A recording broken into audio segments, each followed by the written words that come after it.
Reason number one, the speed reserve, right? In sports, getting there first matters a lot. It is no secret that speed is the separating factor in an athlete's ability to achieve their sport, or to even do well in their sport, I should say. Because in strength training, if you have two athletes, athlete A squats 500 pounds and athlete B squats 300 pounds, which athlete will be able to rep out 225 for the most amount of reps? Hopefully you said athlete A, but why? Because it's natural, it's intuitive, right? Because the absolute strength hold of 500 pounds is much higher than 300 pounds. So your subsequent or your sub-max ability to handle less weight for more reps is higher because that threshold of strength is much higher. The speed reserve, or your anaerobic speed reserve, is the exact same thing. It is simply the difference between your maximum speed and your maximum aerobic speed, or even sometimes your lactic speed. This concept's simple, right? The faster your top end speed is, the faster your submax speed is. Rarely in a game do we ever see an athlete running at their absolute top speed.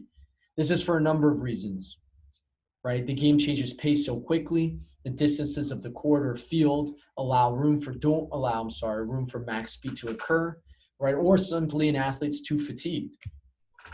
Simply all the training practices and volume that they accumulate from weeks to months to years simply does not always allow them to express their true maximum speed.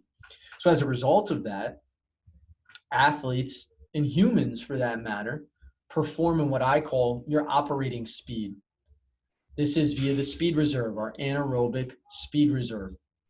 And in order to be highly successful in your sport, you must be able to sustain higher levels of operating speeds than your opposition if you want to get there first, right? Because the game requires it. Team sports have adopted many different practices and principles from track and field coaches. Charlie Francis was a legendary track and field coach who I have adopted a lot of the things he's talked about. But this one concept that if you're going to take away from reason number one is that this principle holds the most truth. Increasing max velocity in an athlete will improve their performance and all of the subsidiary physical qualities that you're looking to improve. Change of direction, power, deceleration, braking forces, starting strength is all attained because you are exposing the nervous system to these extremely high level of forces and extremely high levels of cognitive processing that one only experiences and can develop by achieving max velocity. Lastly, on point number one, you need frequent but short exposure to max velocity for safety reasons. It's not safe, it is not healthy to run max top end speed 2, 3, 4, 5 times a week. Just like it is not healthy to try to overload yourself with singles, not submax singles, but all out 1 rep max attempts week after week after week. You're going to break down from a nervous system standpoint. You're also going to break down from a peripheral nervous system standpoint.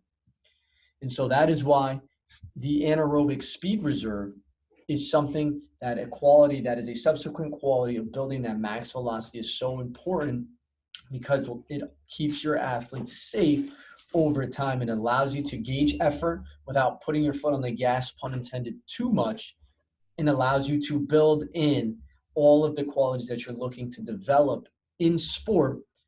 And you have to remember, just like we alluded to before with our analogy of the two athletes who have a higher max velocity in sport, all of their cutting, change of direction, their power, and all of those things are going to be able to be faster and more efficient than an athlete who does not have the same max velocity capabilities.